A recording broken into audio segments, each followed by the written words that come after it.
Hello friends, welcome to the channel. And here we discuss ancient philosophies that can help us live better today.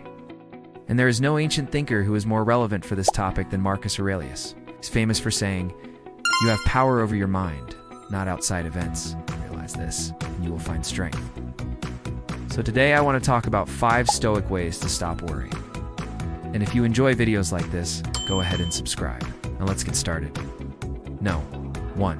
You have no idea how things are going to play out. You know, in the book Meditations, it's not a coincidence that Marcus opens with the line, "Everything is uncertain." This is his first note in his journal. It's the very first thing he writes down. It's like a mantra. Everything is uncertain. Nothing is guaranteed. We don't know what is going to happen next. He's writing this in the year 161 AD. He's 58 years old. He's been emperor for almost a decade at this point. And life has dealt him an incredible hand. He had every advantage a person could possibly have back then.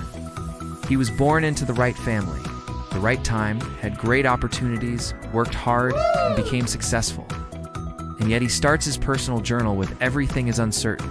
Because when you zoom out enough, you realize no matter who you are, where you come from, what your circumstances are, nothing is certain. I mean, even the entire Roman Empire, which seemed eternal, just like our modern society seems eternal. And that is going to change. Whether it's because of climate, or disease, or war, or economic collapse. Nothing is certain. There's always going to be something new around the corner. So Marcus says, don't rely on anything except what you are doing right now. In other words, do you want to worry about the future because you don't have any idea how it's going to play out? You have no idea what's going to happen? So focus on the present moment. Focus on what you can control. And by focusing on the present moment, you stop worrying about the past and you stop worrying about the future. Number 2, if something is not in your control, do not worry about it. This is such a simple concept, but it's actually so counterintuitive to human nature because we naturally worry about everything. It's kind of like worrying about worrying. It's like you're worried about the fact that you're worried. And so Marcus tells us, you need to make a clear distinction between what is up to us and what is not up to us. What is up to us? What can we control? Well, obviously some things, like our actions, our thoughts, our reactions, the effort we put into something. But then he says of what is not up to us. He says, don't worry about it. And he goes on to say, it's not the things that happen to us that upset us. It's our opinions about those things, our judgments about them. It's our interpretation of them. So for example, if somebody criticizes you or attacks you or betrays you, that is not up to you. That is not under your control. It is up to you how you react to that. It's up to you how you respond to that. It's up to you what you make it mean. So he says, don't worry about what is not in your control. Rather, make it a priority to think about what is in your control. So for example, imagine you have an important speech coming up. It's a big presentation at work. It's your chance to really advance your career.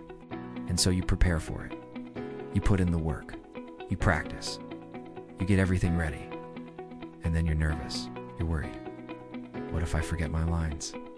What if I stumble? What if everybody laughs at me? What if I trip and fall on the way off the stage?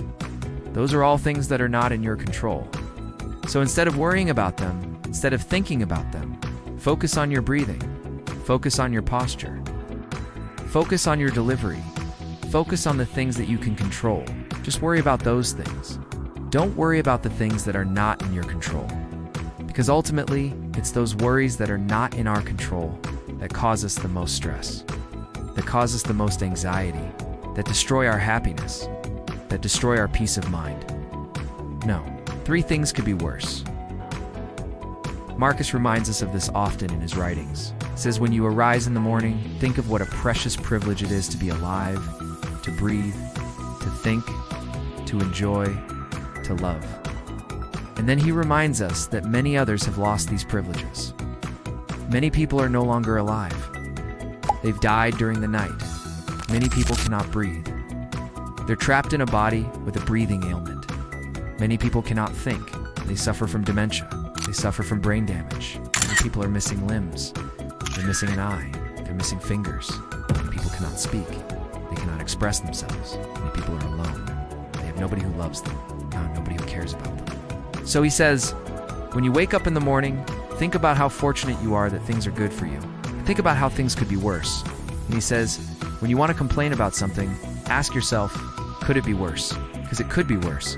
So for example, if you're sitting in traffic, yeah, it's annoying, but could it be worse? Could you be stuck on a boat for months at sea with no food, with no water, with no hope of rescue, about to die of starvation or dehydration or exposure? No, it's not that bad. So remind yourself that things could be worse. Instead of stressing about the small stuff, instead of worrying about the little inconveniences, put them in perspective. Ask yourself, could it be worse? Because it could be worse. No. For remember that you're not the only one going through this. Marcus wrote this in the year 161 AD, and he said, "You see, each thing that happens to a man is bound to happen to all of us. Old age, illness, poverty, death. These are things that all of us have to face. These are things that all of us will experience. You are not unique. You are not special. You are not alone." And so he says, cheer up, tough guy. Everybody has to go through this. Everybody has to go through hard times. Everybody faces challenges. Everybody faces obstacles. Everybody has problems. Everyone feels pain. You are not alone. So don't worry. Don't stress. Go out there and keep trying. Remember that Seneca said this as well. He said, all the things that I've gone through, all the hardships, all the setbacks, they made me a better philosopher. All the things you're going through right now, they're making you a better person. So cheer up, toughen up, don't worry. And finally, number 5, when you worry, you're actually preventing yourself from solving the problem. Marcus says the best remedy for worry is action. And he says, worry does not empty tomorrow of its troubles, but only empties today of its strength.